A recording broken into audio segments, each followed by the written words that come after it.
The first words out of his mouth weren't hello, they were an order. You will come to your brother's wedding. We need to look like a perfect family. I didn't flinch. I let the demand sit between us like a loaded gun. No. The silence on the line sharpened. Then his voice dropped to the tone he always used when he thought he had power over me. If you don't come, don't expect a dime when I'm gone. And I almost laughed, because after all these years, they still thought money was the chain around my neck. They had no idea. I grew up invisible. Every achievement, every medal, every ribbon I fought for, it barely registered. That's nice, my mother would say without looking up from her wine glass. But when my brother scored a single point in a junior league game, they threw a party. Photos on the mantle, champagne in the fridge, laughter that carried into the night. I told myself it didn't matter, that if I just kept working, they'd notice me, love me. But the years passed. My efforts turned to ash in their hands. So one night I packed my bags. No dramatic goodbye, no slammed doors, just silence. I moved states away. I waited. Weeks turned to months, months to years. Not one call, not one message asking where I'd gone. That was when I knew. I wasn't a child to them.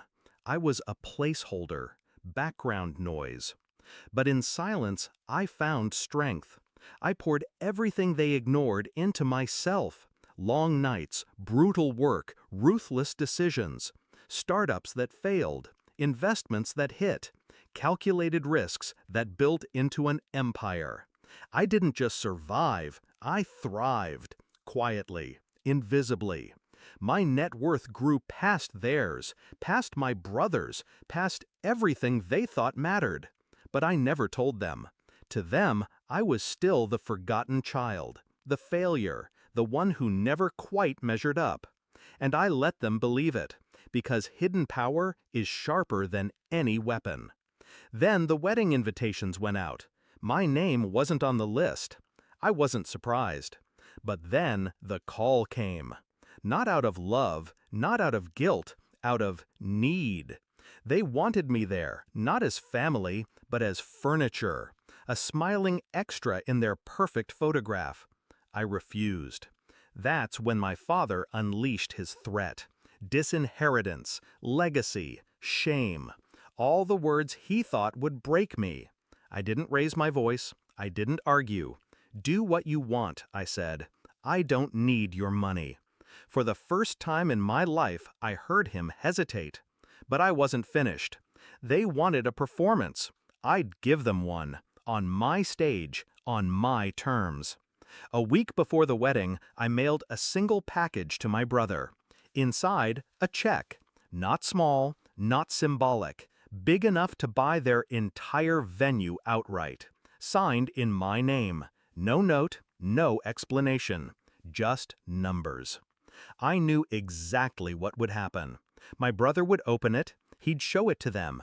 My parents' faces would collapse under the weight of reality.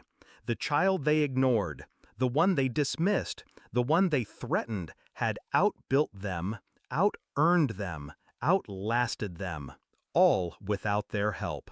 The day of the wedding, I wasn't there, but I can imagine the scene. My father, stiff in his tuxedo, trying to force a smile while whispers ripple through the crowd. Guests asking about the absent sibling, the mysterious check, the imbalance that couldn't be ignored. My mother, smile frozen, glass shaking in her hand. And my brother, the golden child, standing at the altar while the shadow of the forgotten one stretched long across his perfect day. That was my revenge. Not yelling, not fighting, not begging for a seat at their table. No, I built a higher table, and they weren't invited. Later that night, my phone buzzed again. My mother's voice, low, almost broken. "We didn't know. We didn't realize. Please come back." Her words would have gutted me once, but now they were just echoes. "You didn't notice when I left," I said. "You didn't notice when I built everything without you. Now you notice? Too late." and I hung up. Revenge doesn't always come in fire and fury. Sometimes it's colder, cleaner.